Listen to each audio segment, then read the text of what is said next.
Friends, ఇప్పుడు మన కొరకు జెమినై స్టోరీ బుక్స్ని కూడా క్రియేట్ చేస్తుంది. అది ఎలాగో చూద్దాం రండి. జెమినై ఓపెన్ చేసి 3 లైన్స్ పైన క్లిక్ చేసుకోండి. ఇక్కడ స్టోరీ బుక్ అనే ఆప్షన్ కనిపిస్తుంది. ఇక్కడ మీకు కావాల్సినటువంటి కథను డిస్క్రైబ్ చేయండి, తెలుగులో అయినా ఇంగ్లీష్లోనైనా. నేను ఇక్కడ పులి కథ చెప్పు అని ఇచ్చాను. సెండ్ పైన క్లిక్ చేశాను. చూద్దాం జనరేట్ ఎలా చేస్తుందో. స్టోరీ అయితే క్రియేట్ చేస్తుంది, కొద్దిసేపు టైం తీసుకుంటుంది.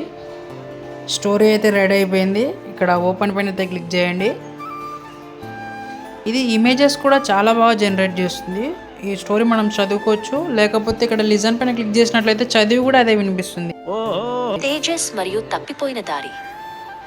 Tejas and the last path. ఒకానొక దట్టమైన అడవిలో తేజస్ అనే చిన్న పులిపిల్ల తన తల్లి దుర్గతో ఆడుకుంటూ ఉండేది. ఇది భలే ఉంది అబ్బా. మీ ఇంట్లో చిన్నపిల్లలు ఉంటే చాలా బాగా యూజ్ అవుతుంది. అలాంటి మరిన్ని అప్డేట్స్ కోసం మన ఛానల్ని సబ్స్క్రైబ్ చేసుకుని వీడియో నచ్చినట్లయితే లైక్ చేయండి. టచ్ చేసావు, నా గుండెల్ని టచ్ చేసావు. టచ్ లో ఉండు, ట్రై చేస్తాను.